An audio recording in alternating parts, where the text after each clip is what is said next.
यहां बड़ी खबर किपलर के हवाले से आ रही है। किपलर का कहना है कि अगर ईरान ने स्ट्रेट ऑफ हॉर्मुज पर मिसाइल दागकर इस समुद्री रास्ते को बंद कर दिया तो कच्चे तेल की कीमतें $75 प्रति बैरल से $100 प्रति बैरल तक जा सकती हैं।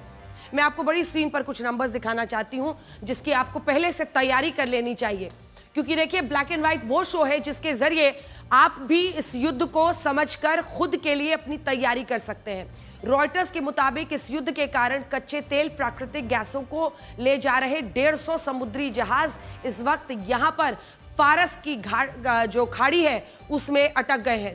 ये देखिए यहां पे फारस की खाड़ी, 150 जहाज यहां पर अटके हुए हैं। जूम इन कर लीजिए, ये फारस की खाड़ी जहां पर 150 जहाज अटके हुए हैं।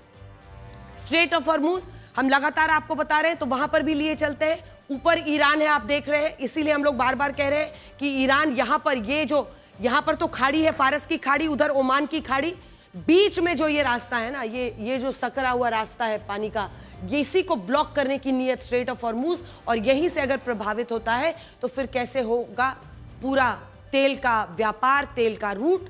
और यही बाधित होने की वजह से ईरान के हमले के डर से ये समुद्री जहाज स्ट्रेट ऑफ हॉर्मुज की तरफ जाने से डर रहे हैं।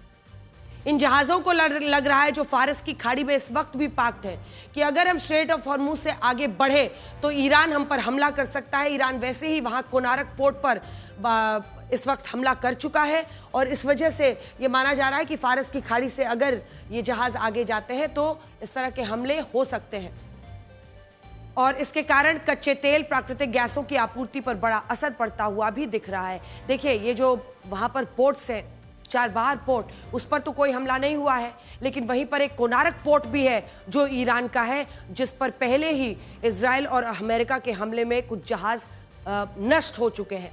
तो दोनों में से किसी भी तरफ से हमला हो सकता है, और ऐसे में किपलर का कहना है कि अगर ये युद्ध जारी रहता है तो कच्चे तेल की कीमतें बहुत जल्द ही प्रति बैरल $100 हो सकता है। जूम इन करके दिखा दीजिए, $100 प्रति बैरल। और यहां पर अगर स्ट्रेट ऑफ हॉर्मुज से अगर आप देखें तो कच्चा तेल 50% जाता है भारत का, और LNG 60%। ऐसे में भारत के नजरिए से भी अगर आप इसको देखिए तो कीमतें कैसे बढ़ेंगी उसका आप अंदाजा लगा सकते हैं। इस वक्त हमारा लगभग 50% कच्चा तेल, 60% लिक्विफाइड नेचुरल गैस इसी स्ट्रेट ऑफ हॉर्मुज से गुजरकर भारत में आता है। अगर ये आपूर्ति बाधित होती है तो भारत में पेट्रोल, डीजल, CNG और बाकी प्राकृतिक गैसों के दाम बढ़ सकते हैं, और इससे भारत का इंपोर्ट बिल भी बढ़ सकता है। भारत हर साल जिन कीमतों पर कच्चा तेल खरीदता है उसके मुताबिक अगर कच्चे तेल की कीमतों में प्रति बैरल $1 की भी वृद्धि होती है तो पूरे साल में हमारा इंपोर्ट बिल, सिर्फ हमारा इंपोर्ट बिल $2 बिलियन यानी 18,000 करोड़ रुपए बढ़ जाएगा। अगर तेल की कीमत में, फिर से समझिए, सिर्फ $1 प्रति बैरल की भी कीमत बढ़ती है, $1 प्रति बैरल, तो भारत का सालाना इंपोर्ट बिल जो हम तेल खरीदते हैं वो $2 बिलियन यानी 18,000 करोड़ रुपए बढ़ जाएगा। और इसीलिए आप खुद यहां सोचिए कि अगर इस कच्चे तेल की कीमतें में प्रति बैरल $25 तक बढ़ गई तो इसका हमारे ऊपर कितना गहरा असर पड़ेगा। 18,000 करोड़ रुपए इंटू 25 का मामला हो जाएगा। देश में महंगाई भी बढ़ सकती है। हालांकि हम इस बात को भी जोड़ना चाहते हैं कि भारत इस स्थिति को संभाल भी सकता है। भारत सरकार के मुताबिक हमारे पास अभी कच्चे तेल का इतना भंडार मौजूद है कि हम 74 दिन तक, 74 डेज तक बिना आयात के अपनी ज़रूरतें पूरी कर सकते हैं। तो 74 दिनों तक हमारा मामला बिल्कुल सेफ है। हमारे पास इतना तेल है कि 74 दिनों तक बिना कोई भी इंपोर्ट, बिना कोई भी आयात, हमारी ज़रूरतें जो हैं वो हम पूरी कर सकते हैं। अब देखिए, अगर ये युद्ध लंबा खिंचता है, इसीलिए बार बार भारत के नजरिए से अगर आप देखिए तो ये युद्ध लंबा ना खींचे, यही सबसे बड़ी प्राथमिकता है। अगर शॉर्ट टर्म में ये खत्म हो जाता है तब हमारी जेब पर कोई असर नहीं पड़ेगा। इसके अलावा सोने और चांदी की कीमतें एक बार फिर से बढ़ सकती है।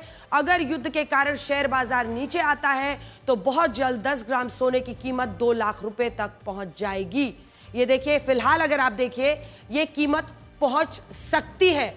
अब हम आपको आज की कीमत भी बता देते हैं। सोने की कीमत प्रति 10 ग्राम 1,66,000 हो गई है।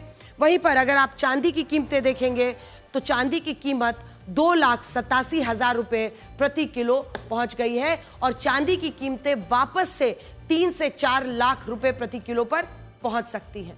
तो ये असर हो सकता है और यही वो वजह है कि हमने सोचा ये बात सीधे आपसे जुड़ी हुई है। भारत में अभी शादियों का सीजन चल रहा है जो जून महीने तक चलेगा और इस दौरान हमारे देश में सोने चांदी की बहुत ज़्यादा खरीदारी होती है, लेकिन एक्सपर्ट्स की सलाह है कि अभी युद्ध के माहौल में सोने और चांदी की खरीदारी से दूरी बनाकर रखिए।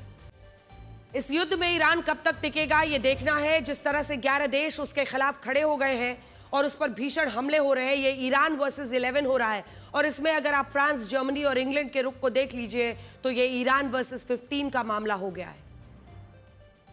इन सब को देखते हुए यही लग रहा है कि बर्बादी ही अब ईरान की नियति है क्या, और सच कहे तो इसका एक बड़ा कारण ईरान का कट्टरपंथी इस्लामिक शासन है जिसने देश की महिलाओं पर भयानक जुल्म किए हैं।